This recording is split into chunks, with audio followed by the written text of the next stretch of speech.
Hey, how's it going? It's Andy. I'm in a new setup and hopefully it looks better than before, so let me know if there's something that I should change or if you think it looks pretty good.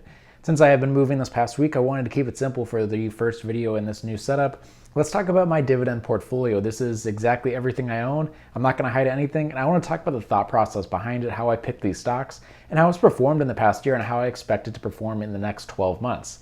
This is something that is relatively new to me. For the first 3-ish years that I was involved in the stock market, I was focused on growth stocks. This was the time back before the pandemic where it was all about growth. You're looking towards the future, you're looking for these tech stocks that have crazy valuations based off of the fundamentals of the company, but that's how the market was. And since we've seen the switch, since we've seen the changing market conditions, we've been looking for value, and dividend stocks have been my favorite place to play the market in the past year.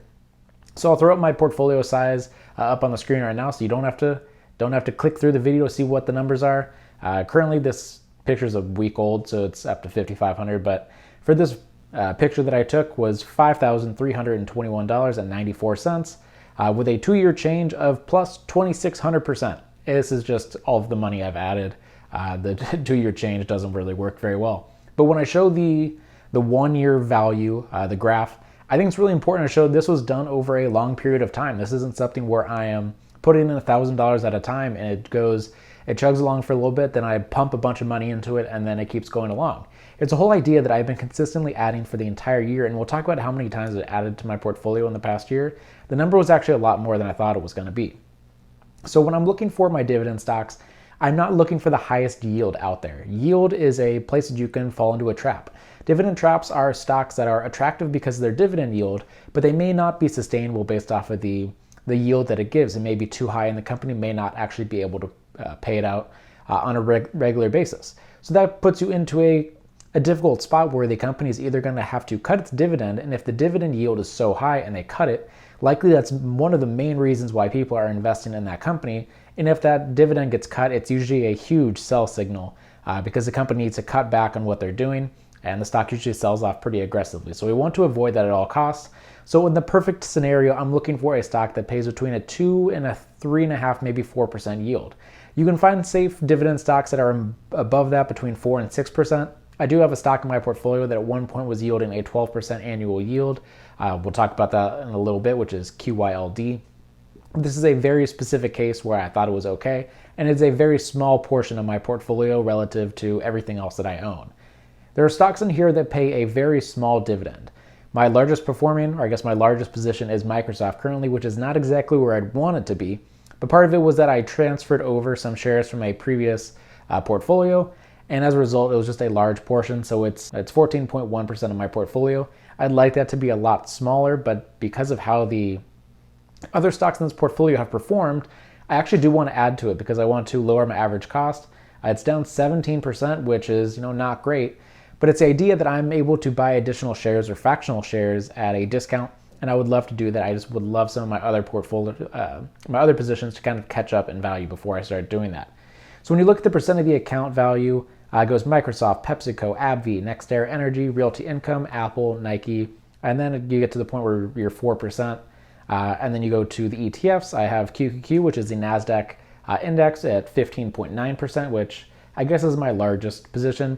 And then QYLD, which is the NASDAQ covered call ETF. It's the whole idea that they buy shares of QQQ, sell covered calls at the money or at the current price. And as a result, the premiums get paid out to you in a monthly dividend. It's fantastic. I love it. But it's the idea that the share value is not really going to appreciate in value. It's only going to really go down.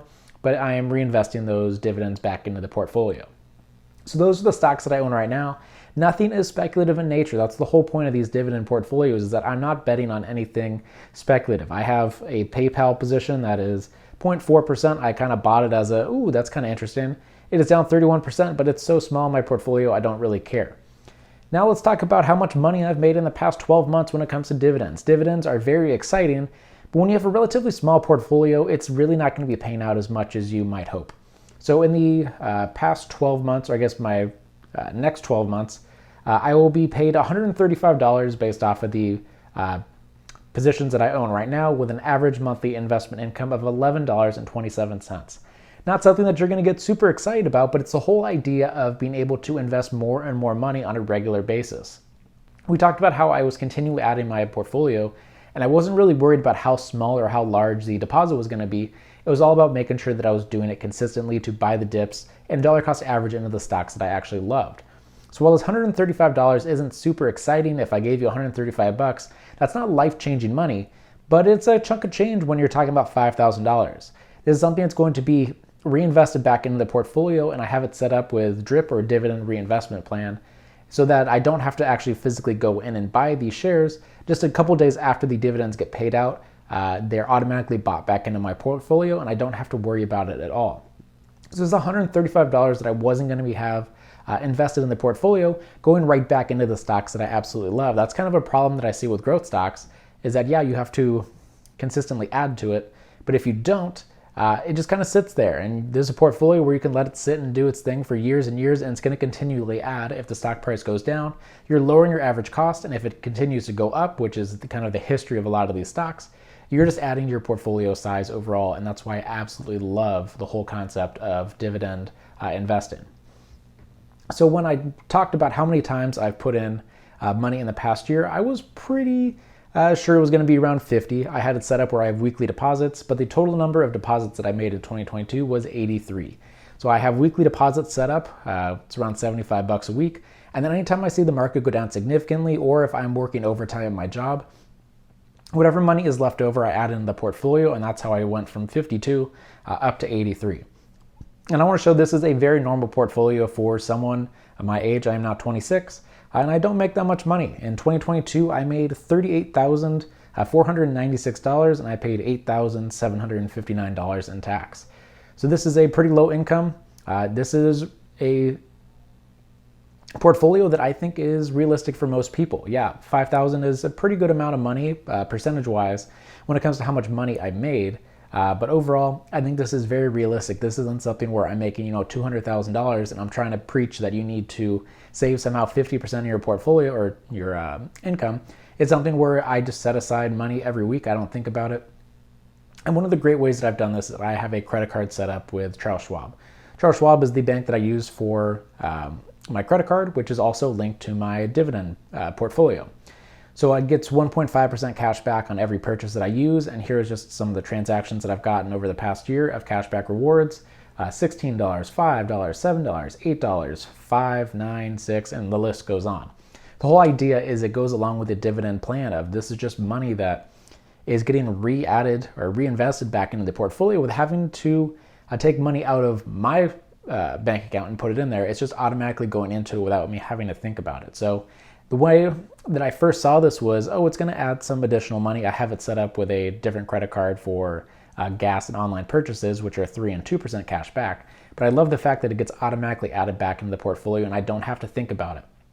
The decision of having to sit down and go, oh yeah, I actually do want this in the portfolio, can hinder a lot of people and can be one of the main reasons why people don't add as much money to their portfolio as they could, because it takes that decision, and the decision fatigue. It's a lot easier to sit back and go, yeah, I'm not going to do that, than actually make sure that you're going in and depositing money every month. So that's one of the best things I've done, is setting up the automatic weekly deposits. This is going to be weekly, this is going to be monthly. Just making sure that's on a regular basis, I think, is super important. And then having a cashback rewards that goes straight back into it. Yes, you can probably find a higher percentage yield from other cards, but the fact that it goes right into the portfolio and I don't have any options of using it for other things, that's good stuff. So yeah, that is my portfolio reveal for what I've got going on. I think as of right now, it's probably up to $5,500 or $5,600. But the whole idea is that it's down only 6% in the past year compared to the overall market that's down 20%.